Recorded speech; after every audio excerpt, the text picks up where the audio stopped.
Welcome back into Thibbleberry U. I am John Jaggay, joined as always by Amy Walls from Thibbleberry Financial. Just back from vacation as we record this. Welcome back and good to be with you.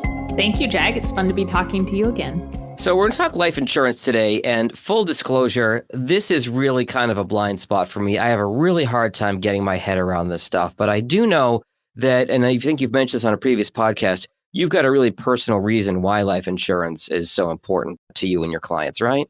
I do. When I was 6 years old, my father passed away unexpectedly. And an event like that at that age, it can't help but change your life. Oh, yeah. And my dad probably didn't have enough life insurance in place. Mm-hmm. My parents were divorced. He had recently remarried. And from what I understand, it was a bit of a court battle per the divorce decree for my mom to get access to the life insurance proceeds for my brother and I. Oh, wow. Okay. You know, with all of that said, my mom basically said, hey, this money is for you kids. It's not for me.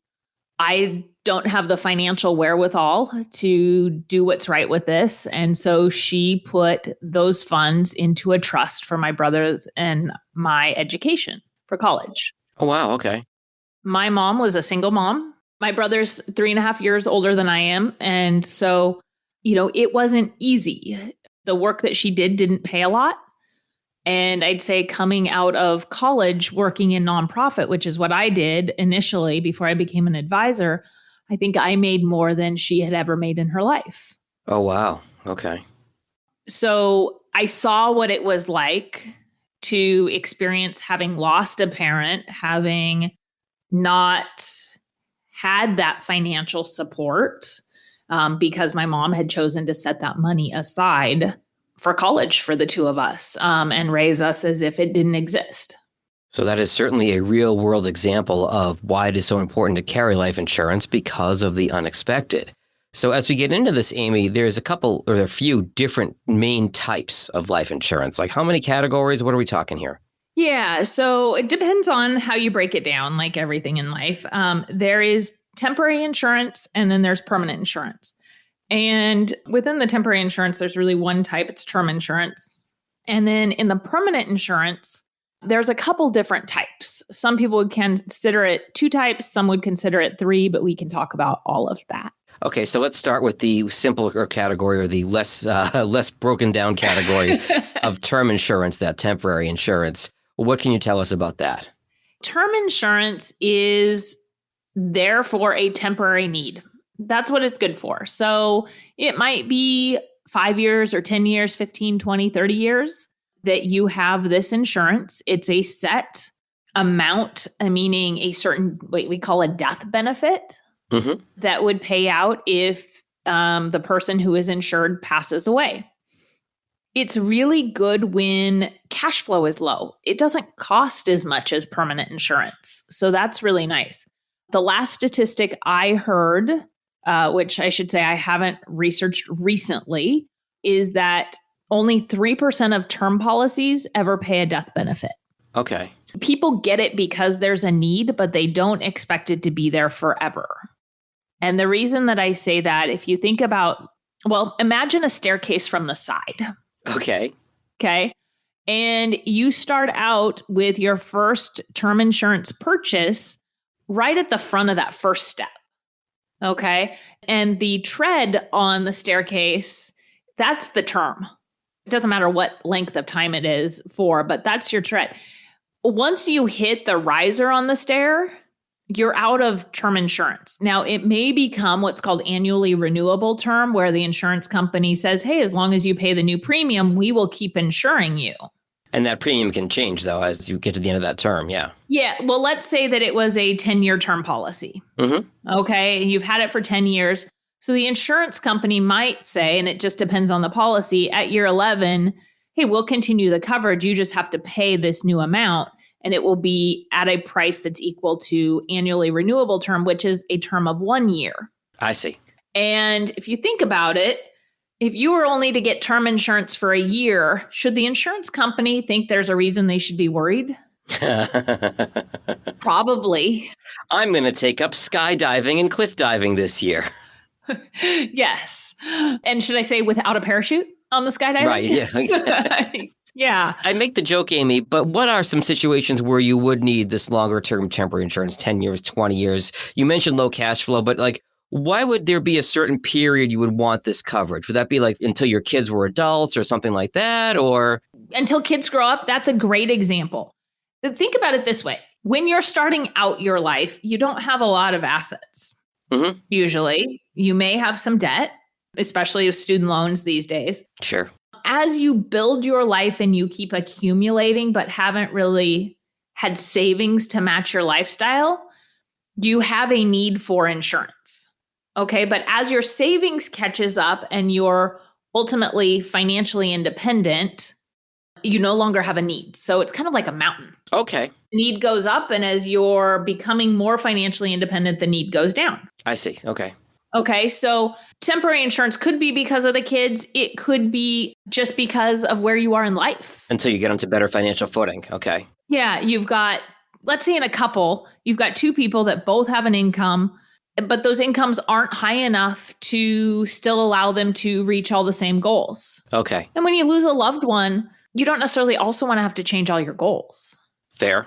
You're already dealing with enough emotional stress.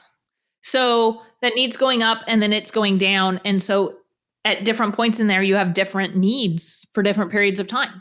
Got it. So you mentioned on the permanent insurance side, there are multiple kinds. Can you break that down for us? Let me just define what permanent insurance is first. Okay. It's insurance that once you get it, it lasts for the rest of your life, as long as you make the appropriate premium payments. Mm-hmm. Okay. So the couple different types that I think of when I think of permanent insurance, and there's always going to be nuances to this with each company, are whole life, universal life, and variable universal life. Mm-hmm. All of these forms of insurance have what's called a cash value. There's cash inside the policy. Okay. In whole life, that cash accumulates as a dividend paid by the insurance company, usually pretty small. No one's going to make a lot of money off of whole life in terms of the cash value. Mm-hmm. Okay.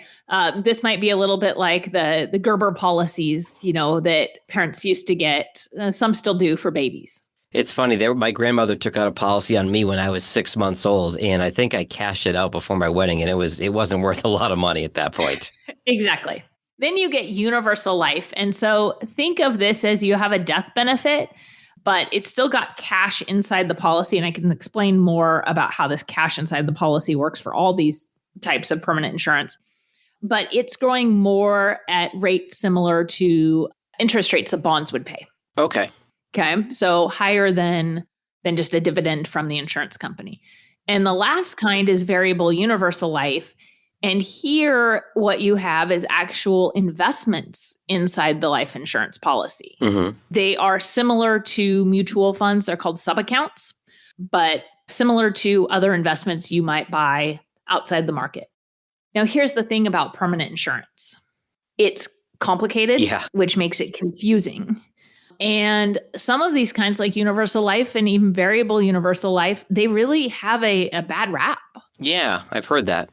The issue is that while they're very powerful, they really need to be monitored, because if they're not handled properly, then they become dangerous. What do you mean by dangerous? Yeah, what I mean by that is I've seen people have these permanent policies and they expect that it's going to provide all sorts of tax-free income in retirement. Because that's something that can be done with the cash value. You can actually borrow against it. And some policies even have 0% interest rates on that borrowing. Wow. That's a sweet deal. Sounds it. Yep. But there's costs inside of the policy, and the policy has to be funded appropriately, really from the beginning. And so sometimes someone may get into one of these policies really understanding and buying into the benefits of the policy, but not understanding how much it has to be funded with. And so they don't fund it appropriately.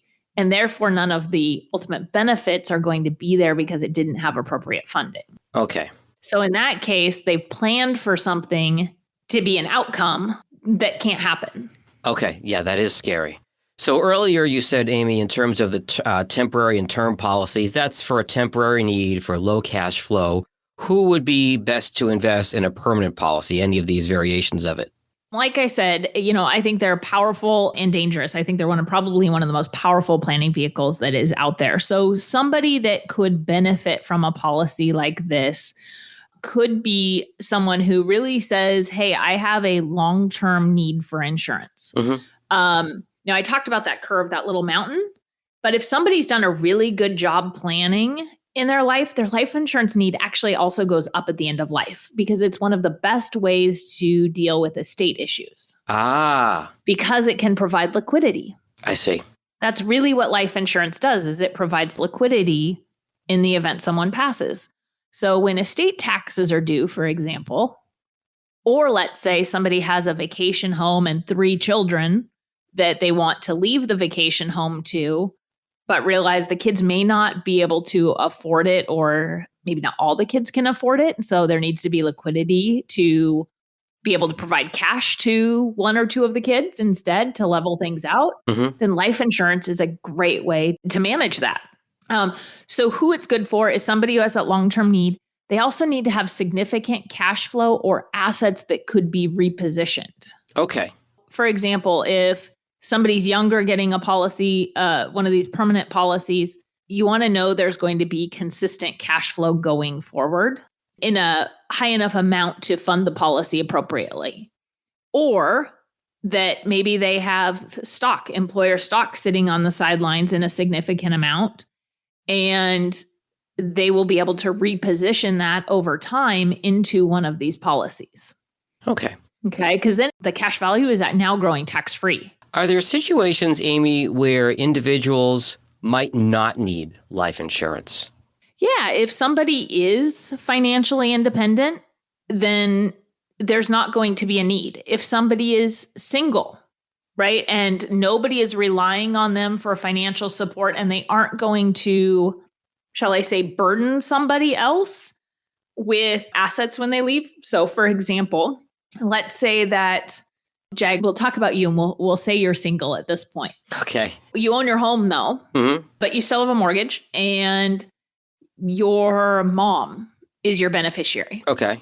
So you pass away. Does your mom have the assets available to make the mortgage payments and take care of the home until it sells? Okay. So it's not so much about you as it is the people you would be leaving behind. In fact, that's exactly what life insurance is for. It's not usually for the person who is being insured. It's for the people they love. Okay. That's a really good way to put it. So, Amy, when it comes to your clients at Thimbleberry Financial and helping them out with life insurance and questions and needs, that's something you handle in-house or you have a team to help with? How does that piece of it work? We do handle it internally, but we use an insurance broker.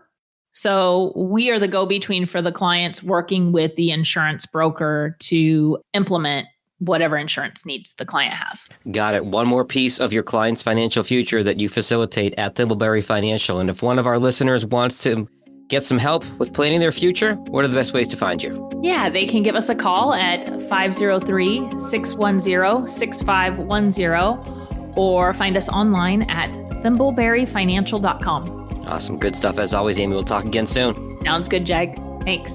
Registered representative, securities offered through Cambridge Investment Research, Inc., a broker-dealer, member FINRA SIPC. Investment advisor representative, Cambridge Investment Research Advisors, Inc., a registered investment advisor. Cambridge and Thimbleberry Financial are not affiliated.